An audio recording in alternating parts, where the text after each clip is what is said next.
देखिए, अखिलेश जी को मुझे लगता है कि सबसे पहले राहुल गांधी जी से सीख लेनी चाहिए। अखिलेश यादव जी क्या कर रहे हैं तो ये उनको सोचना चाहिए। अगर अखिलेश यादव जी मध्य प्रदेश में कहते हैं कि कांग्रेस धोखेबाज है, तो वो बताएं कि उनका मित्र कौन है। कांग्रेस को वोट मत दीजिए तो किसको वोट दें मध्य प्रदेश में? क्या भारतीय जनता पार्टी को दें? देखिए, अखिलेश यादव जी हमारे नेता श्री राहुल गांधी जी ने बहुत पहले कहा था, और आज भी ये क्षेत्रीय दल हैं। अखिलेश यादव जी जो बयान दे रहे हैं उनको सीखना चाहिए नीतीश कुमार। अहंकार की भाषा कि हमारी मदद नहीं करेंगे तो हम अमेठी नहीं करेंगे, सुल्तानपुर नहीं करेंगे, रायबरेली नहीं करेंगे। मैं पूछना चाह रहा हूं, क्या हुआ आजमगढ़ मुलायम सिंह की संसदीय क्षेत्र था, छीन तो गया? क्या हुआ रामपुर में? आजम खान के साथ खड़े होते तो रामपुर न छीनता? क्या हुआ इटावा में? हिंदुस्तान के समाजवादी पार्टी का जन्म इसी कांग्रेस से हुआ, और हम तो रवि वर्मा की घर वापसी का स्वागत कर रहे हैं। अखिलेश जी के पार्टी में जितने लोग हैं वो कहीं न कहीं कांग्रेस कह रहे 4 राज्यों में बन रही, तो इसी का घमंड तो कांग्रेस को नहीं है। नहीं, घमंड कभी नहीं। और अखिलेश जी बहुत संजीदा इंसान है और एक सफल मुख्यमंत्री रहे। अखिलेश जी, ऐसा कोई बयान मत दीजिए, आप साथ आइए और राहुल गांधी जी से और मल्लिकार्जुन खड़गे जी से और कहीं न कहीं नीतीश बाबू से, लालू प्रसाद यादव से आप सीखिए। कितनी बरकत होगी मेरे कारोबार में, मोहब्बत की दुकान खोल रहा हूं नफरत की बाजार में। लोकसभा 2024 का इलेक्शन 4 से 5 महीने रह गए हैं। जहाँ एक तरफ बीजेपी पार्टी पूरी दमखम के साथ मैदान में है, वहीं दूसरी तरफ इंडिया अलायंस पूरी मजबूती के साथ कई सारे पार्टियों का गठबंधन जो बना था, अब देखने में आ रहा है कि टूटने की कगार पे है। ये मैं नहीं कह रहा हूँ, ये तरह तरह की रिपोर्टें सामने आ रही है। और अखिलेश यादव का बयान, और मध्य प्रदेश में जो चुनाव में जो सीट मांगे थे अखिलेश यादव, कमलनाथ ने मना कर दिया था। उसके बाद अखिलेश यादव के बड़े तीखे तीखे बयान सामने आए थे। उन्होंने कांग्रेस पार्टी पे बड़े बड़े आरोप भी लगाए। मध्य प्रदेश में उन्होंने रैलियां की। इन सब चीज़ों पर बात करने के लिए हमारे साथ उत्तर प्रदेश कांग्रेस कमेटी के प्रवक्ता संजीव सिंह मौजूद हैं। उनसे हम बातचीत करेंगे, क्या सचमुच इंडिया गठबंधन टूट गया है जिस तरह से अखिलेश यादव बयानबाजी कर रहे हैं, और कहीं ना कहीं कांग्रेस पार्टी के भी कई नेताओं ने इस पर बयान दिया है। खुद उत्तर प्रदेश कांग्रेस कमेटी के अजय राय ने भी बयान दिया था, जिसको लेकर अखिलेश यादव ने उस पर जवाब भी दिया, और दूसरी तरफ कमलनाथ ने भी कहा था अखिलेश को लेकर। तो तरह तरह की बातें सामने आई थी, और अब ये अटकलें लगाई जा रही है कि इंडिया गठबंधन टूट चुका है। सर, बहुत बहुत स्वागत है आपका। जी नमस्कार, धन्यवाद। अखिलेश यादव ने अभी 2 दिन पहले क्या एक वीडियो वायरल हुआ था, उन्होंने कहा कि कांग्रेस पार्टी जो है, बीजेपी और कांग्रेस में कुछ फ़र्क नहीं रह गया है, और दूसरी तरफ ये है कि इंडिया अलायंस में भी वो हैं। तो क्या लगता है कि क्या गठबंधन टूट चुका है? देखिए, सबसे पहली बात कि इंडिया गठबंधन 28 दलों का गठबंधन है।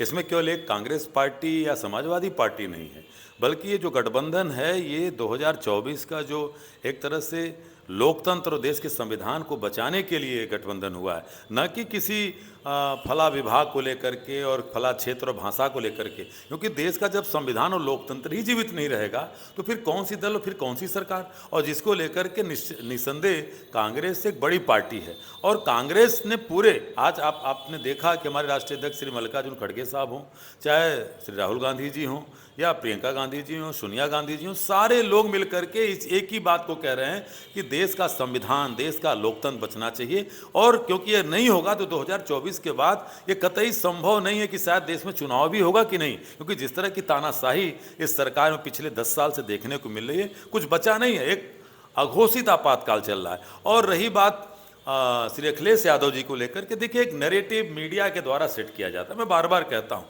सवाल इसलिए करता हूँ कि वो मीडिया आज भारतीय जनता पार्टी पे सवाल क्यों नहीं करती। आज राजस्थान का चुनाव हो रहा है, हरियाणा में जो जेजेपी सहयोगी दल है बीजेपी का, वो बीजेपी के खिलाफ ही राजस्थान में वोट मांग रहा है, उस पर सवाल नहीं है। मिजोरम में चुनाव हो रहा है, प्रधानमंत्री मिजोरम नहीं गए। मिजोरम का जो मुख्यमंत्री है और जो मिजो नेशनल फ्रंट है वो एनडीए का घटक दल है। जोरमथंगा ने क्या कहा कि अगर मोदी जी मिजोरम में चुनाव प्रचार करने आएंगे तो उनके मंच पे नहीं जाऊंगा, वो अपना मंच अलग बनाएं और मेरा अलग रहेगा। क्यों, पूछा पत्रकार साथी ने। कहा इसलिए कि जो मणिपुर की घटना हुई है, जो आदिवासियों के साथ हुई है, उसका सबसे बड़ा प्रभाव ये देखने को मिला कि जो हमारे चर्च जलाए गए, इसको लेकर के मिजोरम में तगड़ा विरोध है, और मैं नरेंद्र मोदी के साथ हम आने वाले दिनों में मंच नहीं साझा करेंगे। ये कहीं खबर नहीं बनती जहां सीधे नरेंद्र मोदी के ऊपर सवाल उठ रहे हैं। और रही बात अखिलेश जी को लेकर के, तो देखिए, अखिलेश यादव जी हमारे नेता श्री राहुल गांधी जी ने बहुत पहले कहा था, और आज भी ये क्षेत्रीय दल हैं, इनकी कुछ सीमाएं हैं। और निस्संदेह लोकतंत्र में ये सारे दल जो हैं, केवल समाजवादी पार्टी क्यों कहेंगे, आम आदमी पार्टी भी है, जनता दल उत्तर यूनाइटेड भी है, उत्तर ये प्रदेश भी में चुनाव लड़ रहे उत्तर हैं। प्रदेश में 80 सीटें हैं और कहीं ना कहीं समाजवादी पार्टी बड़ी पार्टी है, तो कहीं ना कहीं इनका भी मानना था कि हमको वहाँ पे 6 सीट दे देते तो ये बात नहीं आती, जिस तरह अखिलेश यादव बयानबाजी कर रहे हैं। देखिए अखिलेश जी को मुझे लगता है कि सबसे पहले राहुल गांधी जी से सीख लेनी चाहिए। राहुल गांधी जी के अंदर आज पूर्ण रूप से देखिए तो आचार्य नरेंद्र देव से लेकर के पंडित जवाहरलाल नेहरू, डॉक्टर लोहिया का सम्मिश्रण है। वो व्यक्ति कह रहा है कि देश के लोकतंत्र को बचाने के लिए मैंने भारत जोड़ो यात्रा की, और यात्रा समाप्त नहीं। आज भी कहीं धान के खेत में चले जाते हैं, कहीं मोटर मैकेनिक के पास चले जाते हैं, और कहीं ना कहीं लगातार आप देखिए जो नए नौजवान तैयारी करें प्रतियोगिता की, उनकी प्रतियोगिता परीक्षाओं को उनके बीच जा रहे हैं। क्यों जा रहे हैं? सबकी समस्याओं को सुनते हुए। तो आज जो काम राहुल गांधी जी कर रहे हैं वो यही कह रहे हैं कि इस देश का सेकुलरिज्म और सोशलिज्म जिंदा रहना चाहिए, और तभी उन्होंने कहा कि कितनी बरकत होगी मेरे कारोबार में, मोहब्बत की दुकान खोल रहा हूं नफरत की बाजार में। वो आदमी यही कर रहा है। अखिलेश यादव जी क्या कर रहे हैं? तो ये उनको सोचना चाहिए। अगर अखिलेश यादव जी मध्य प्रदेश में कहते हैं कि कांग्रेस धोखेबाज है, तो वो बताएं कि उनका मित्र कौन है। कांग्रेस को वोट मत दीजिए तो किसको वोट दें मध्य प्रदेश में? क्या भारतीय जनता पार्टी को दें? तो अखिलेश यादव जी को मुझे लगता है कि थोड़ा सा आत्मचिंतन मंथन करना चाहिए कि जिस समाजवाद की धूरी इस देश के सेकुलरिज्म और लोकतंत्र को जिंदा रखने की थी, वो कहाँ जाकर के किसका प्रयोग, किसके साथ वो प्रयोग में शामिल हो रहे हैं। और अखिलेश यादव जी कतई इस बात से अगर चिंतित होते तो समाजवादी पार्टी छोड़ करके लोग आ रहे हैं। उनके संस्थापक सदस्य थे आदरणीय रवि वर्मा जी, जो 4 बार के 3 बार लोकसभा, 1 बार के राज्यसभा। क्या वहाँ पे हमारे प्रदेश अध्यक्ष अजय राय जी उनको जबरदस्ती लाए? नहीं ना। अच्छा, ये अपने भी से आ रहे हैं। तो ये परिवार कहीं ना कहीं, दूसरी बात इसको गलत भी मत मानिए, समाजवाद का जन्म, हिंदुस्तान के समाजवादी पार्टी का जन्म इसी कांग्रेस से हुआ, और हम तो रवि वर्मा की घर वापसी का स्वागत कर रहे हैं। अखिलेश जी के पार्टी में जितने लोग हैं वो कहीं ना कहीं कांग्रेस से थे, और हमने कभी नहीं कहा 2022 के चुनाव में ऐसे तमाम कांग्रेस के नेता जो समाजवादी पार्टी में गए, हमने कभी इस तरह से रोना नहीं रोया। अखिलेश यादव जी जो बयान दे रहे हैं उनको सीखना चाहिए नीतीश कुमार जी से। उनकी भी पार्टी मध्य प्रदेश में जेडीयू चुनाव लड़ रही है, नीतीश जी तो ये नहीं कह रहे हैं। तो मेरा ये कहना है कि अखिलेश यादव जी एक पार्टी के राष्ट्रीय अध्यक्ष हैं, और जब वो बार बार कहते हैं कि मैं इंडिया गठबंधन के राष्ट्रीय नेताओं के साथ मेरी बैठक होती है, तो क्या कभी उन्होंने खड़गे जी का बयान सुना? क्या राहुल जी ने कहा कि समाजवादी पार्टी का क्या अस्तित्व मध्य प्रदेश में? नहीं कहते। राहुल जी ने इतना ही कहा कि ये क्षेत्रीय दल हैं, निश्चित है कि इनके पास कोई नेशनल लेवल पे इकोनॉमिक पॉलिसी नहीं है, फॉरेन पॉलिसी नहीं है, लेकिन साहब इनको भी अपने संगठन को अपने को विस्तारित करना है। उनको तो यही लगता है ना कि इतनी बड़ी राज्य है, 80 सीटें हैं, 65 सीटों पे तो उन्होंने कहा कि हम लड़ेंगे।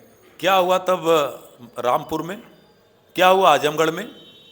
क्या हुआ इटावा में? तो देखिए ये लोकतंत्र है। लोकतंत्र किसी की बपौती नहीं है।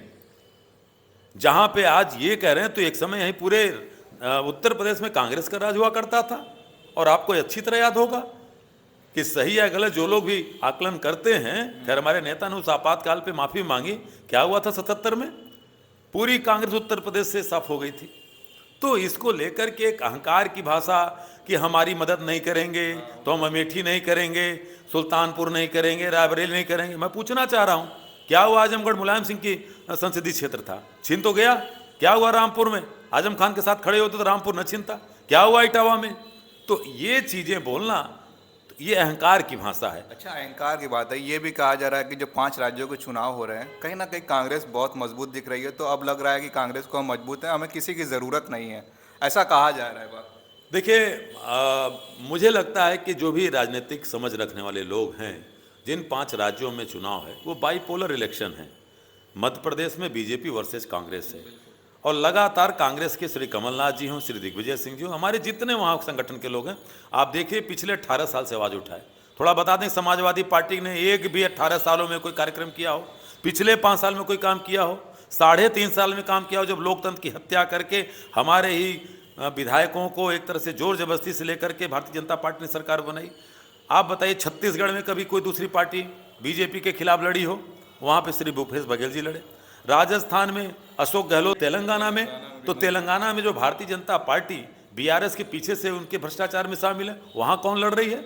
वहाँ खड़गे साहब के नेतृत्व में वहाँ कांग्रेस पार्टी के लोग लड़ रहे हैं। मिजोरम में देश के प्रधानमंत्री को जाना चाहिए। और जो भी दल के लोग कह रहे हैं क्यों नहीं गए? राहुल गांधी जी गए भी, मिजोरम गए थे, कितनी ऐतिहासिक यात्रा थी। और उन्होंने कहा कि जब भी मिजोरम में, उन्होंने कहा कि मैं अपने पिता को याद करता हूं, जब एक समय मिजोरम में, नॉर्थ ईस्ट में, जब आतंक से ये मिजोरम में पूरा नॉर्थ ईस्ट जल रहा था, तो स्वर्गीय राजीव गांधी जी आए थे। वो शख्स तो वो काम कर रहा है, भारत को जोड़ने का काम कर रहा है। तो इसी जो आप कह रहे 4 राज्यों में बन रही है, तो इसी का घमंड तो कांग्रेस को नहीं है। नहीं, घमंड कभी नहीं। अगर हमारे नेता में, हमारे दल में घमंड होता तो हम 28 दलों के साथ गठबंधन क्यों करते? अगर हमारे नेता को 4000 किलोमीटर की पदयात्रा करने के बाद घमंड होता तो हमारे नेता गठबंधन क्यों करते? अच्छा, आखिरी सवाल रहेगा मेरा, अखिलेश यादव क्या गठबंधन में है या चले गए हैं, या जिस तरह से पिछले दिनों खबर आई थी कि उन्होंने तोड़ दिया है? नहीं, मुझे लगता है कि इस तरह से कोई भी इस तरह का कोई बयान मुझे लगता है कि अभी तक नहीं आया है उनकी पार्टी की तरफ से या उनका भी। और गठबंधन के जो हमारे शीर्ष नेता हैं या और भी दलों के जो शीर्ष नेतृत्व है, ये उनके माध्यम से आता तो ये मुझे लगता है एक खाली अफवाह है। और अखिलेश जी बहुत संजीदा इंसान हैं और एक सफल मुख्यमंत्री रहे हैं। मैं पूरी उम्मीद करता हूँ कि देश की जनता की, आवाम की उस नब्ज को जाने जिसको लेकर के इंडिया गठबंधन बना है। उन्होंने खुद भी कहा कि हम त्याग करने की भावना में आगे रहेंगे। समाजवादियों ने किया है तो समाजवादियों ने तो किया है, लेकिन अगर उनके अंदर सच्चा समाजवादी खून है तो इस देश की जमहूरियत को, इस देश की आवाम के उस लोकतांत्रिक अधिकार को, संविधान को जिंदा रखने के लिए अखिलेश जी ऐसा कोई बयान मत दीजिए। आप साथ आइए और राहुल गांधी जी से और मल्लिकार्जुन खड़गे जी से और कहीं न कहीं नीतीश बाबू से, लालू प्रसाद यादव से आप सीखिए कि किस तरह से वो पूरे लोगों को लेकर के चल रहे हैं। क्योंकि देश का लोकतंत्र, देश का संविधान ये जिंदा रहेगा तो पार्टियां जिंदा रहेंगी और हमारे नेता भी रहेंगे। चलिए, बहुत बहुत शुक्रिया। ये थे संजीव सिंह, जो कांग्रेस कमेटी उत्तर प्रदेश के प्रवक्ता हैं। और जाहिर सी बात है कि इंडिया गठबंधन को टूटने की खबरें बराबर सामने आ रही थी। अखिलेश यादव के तरह तरह के बयान आ रहे थे जिन पर इन्होंने खुलकर उसका जवाब दिया। अब देखना ये होगा कि 5 राज्यों के चुनाव परिणाम आने के बाद लोकसभा के लिए क्या गठबंधन की आगे बातचीत होती है अखिलेश यादव को लेकर। तब तक आप देखते रहिए खोज खबरिया। बहुत बहुत शुक्रिया।